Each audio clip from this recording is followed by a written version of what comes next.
விழித்திருங்கள், உங்கள் ஆண்டவர் இன்ன நாளிகையிலே வருவார் என்று நீங்கள் அறியாதிருக்கிறபடியினால் விழித்திருங்கள். கர்த்தருடைய வருகையின் போது நாம் விழித்திருக்க வேண்டும்.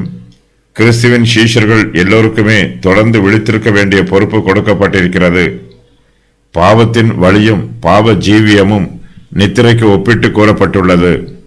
பரிசுத்த ஜீவியமும் கிருபையின் வழியும் விழித்திருப்பதற்கு ஒப்பிட்டு கூறப்பட்டுள்ளது. கர்த்தருடைய வருகைக்காக நாம் விழித்திருந்து காத்திருக்க வேண்டும். நாம் விழித்திருக்கும் போது கர்த்தர் வருவார் என்று நாம் விசுவாசிக்கிறோம். அதே வேளையில் அவருடைய வருகையை ஆவலோடு எதிர்பார்த்து கொண்டிருக்கிறோம். அவருடைய வருகையை பற்றி எல்லா வேளைகளிலும் சிந்தித்துக் கொண்டிருக்கிறோம். கர்த்தருடைய வருகைக்காக நாம் விழித்திருந்து காத்திருக்கும் போது நமது சிந்தை முழுவதும் அவருடைய நினைவுகளால் நிறைந்திருக்கும். நமது ஆவியும் ஆத்மாவும் கர்த்தரை நினைத்து உற்சாகமாக இருக்கும். கர்த்தர் வரும்போது நம்மை தம்மிடமாக சேர்த்துக் கொள்வார் என்னும் எதிர்பார்ப்பு நமக்குள் காணப்படும்.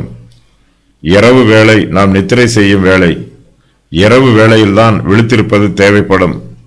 நாம் இந்த பூமியில் இருக்கும் காலமெல்லாம் நமக்கு இரவு வேளையைப் போலவே இருக்கிறது. இந்த பூமியில் நாம் ஜீவிக்கும் காலம் முழுவதும் எல்லா பாடுகளையும் உபத்திரவங்களையும் சகித்து கொண்டு விழித்திருக்க வேண்டும். நாம் விழித்திருந்தால் மாத்திரம் போதாது, ஆயத்தமாகவும் இருக்க வேண்டும். நாம் ஆயத்தமாக இல்லை என்றால் விழித்திருப்பது விருதா. கர்த்தருடைய வருகைக்காக எதிர்பார்த்தால் மாத்திரம் போதாது, அவருடைய வருகைக்கு நாம் ஆயத்தமாகவும் காத்திருக்க வேண்டும். கர்த்தருடைய வருகையில் நாம் எடுத்துக்கொள்ளப்பட வேண்டும் என்னும் ஆயத்தம் நம்மிடத்தில் பூரணமாக காணப்பட வேண்டும். நம்முடைய ஆண்டவர் இன்ன நாளிகையில் வருவார் என்று நாம் அறியாதிருக்கிறோம். நம்முடைய ஜீவனும் எப்போது எடுத்துக்கொள்ளப்படும் என்பது நமக்கு தெரியாது. சில சமயங்களில் நாம் எதிர்பார்ப்பதை விட குறைந்த காலத்திற்கே உயிரோடு இருப்போம்.